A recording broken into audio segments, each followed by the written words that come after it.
5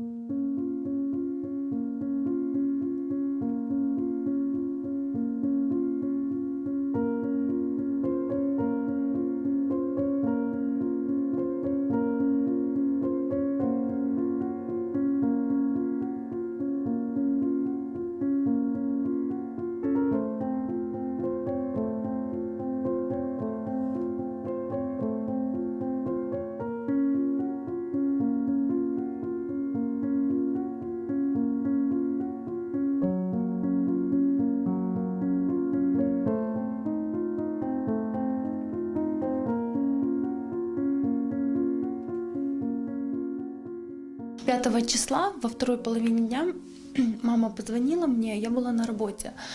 И она говорит: Эльзар, что-то Амина наша, говорит, она бледная такая и стала часто проситься по-маленькому. Я позвонила родственнице, она у нас медработник.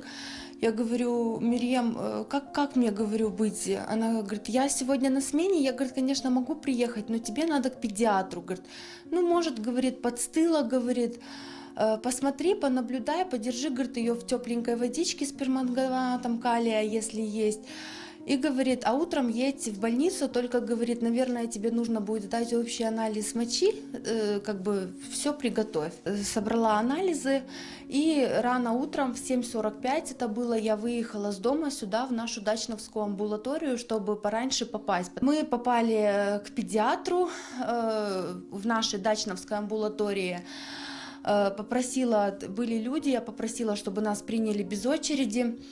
Описала все симптомы. Я говорю: это как цистит или что? Она говорит: ну да, показания как на цистит. Сдай общий анализ крови и мочи. Все по списку, то, что нам назначили, я утром и в обед я ей дала. После чего я позвонила мужу, это уже время было после 14:00, я говорю: ты забери анализы, чтобы у нас были на руках. Что-то, говорю, мне не нравится, как, говорю, она вяленькая, она по-прежнему просится по-маленькому. Я всем своим знакомым медработникам, главврачу в Новом Свете отправила, соседке, она медицинский работник, медсестрой работает в инфекции, и нашей родственнице. Все как один сказали, что ацетон повышен, у ребенка повышенные кетоновые тела, нужно отпаивать. Главврач мне написала: давай завтра запишем тебя к педиатру, к нашему. Ну, конечно, я согласилась, но я понимала, что мне нужно сегодня что-то, потому что мне не нравилось состояние.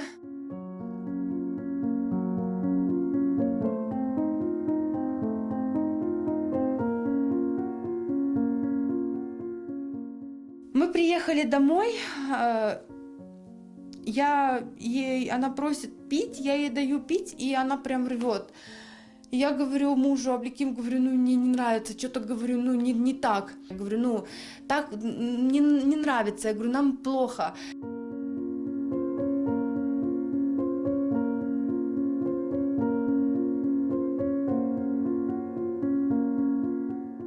Диагноз они поставили ОРВИ, ацетономическое состояние. Сатурацию обратно бы не померили, рентген не был предложен сделать.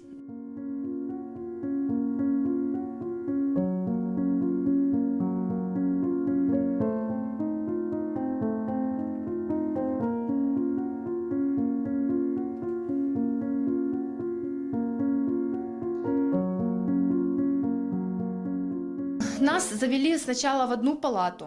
Позвали в процедурную, не нашли вену, медсестра искала вену. Она говорит: нет, это считается тяжелое состояние. Сейчас, говорит, я позову, она позвала еще медицинских работников, они все искали вену они не нашли.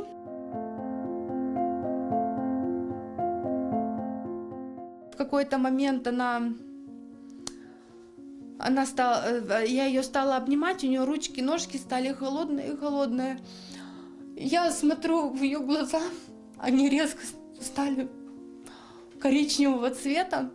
Они у нее такие светло такие серые были, они стали коричневого цвета. Я стала звать Я говорю, помогите, помогите, ей что-то совсем хуже. Медсестра говорит, побежали вниз в реанимацию. Мы спустились вниз в реанимацию. В реанимации была медсестра или анестезиолог, я даже, честно сказать, и не знаю сейчас. Она говорит, ты не знаешь, какие здесь лежат? Бегите в перевязочную. Мы обратно побежали в эту перевязочную, я ее положила на кушетку, на мой крик все собрались. Я смотрю на нее, а она стала такого синего цвета, у нее пена пошла со рта, я стала кричать.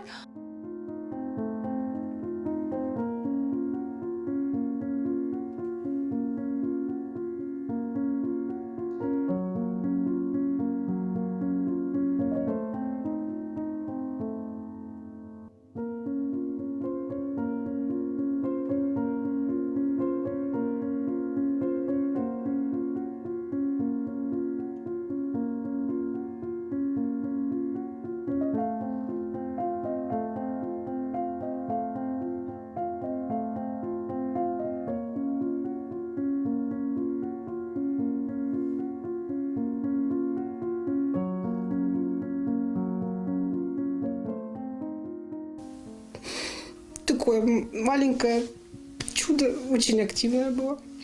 Это просто,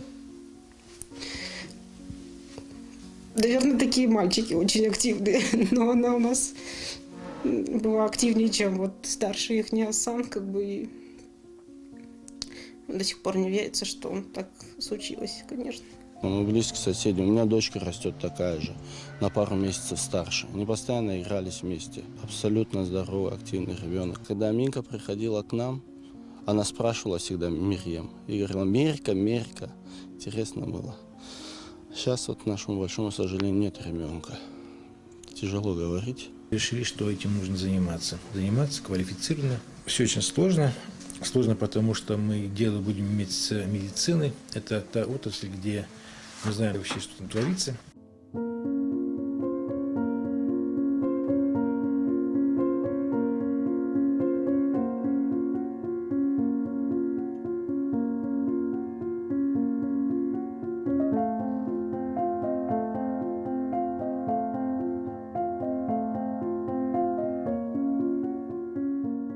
Он ребенок, он ее спрашивает, он у меня...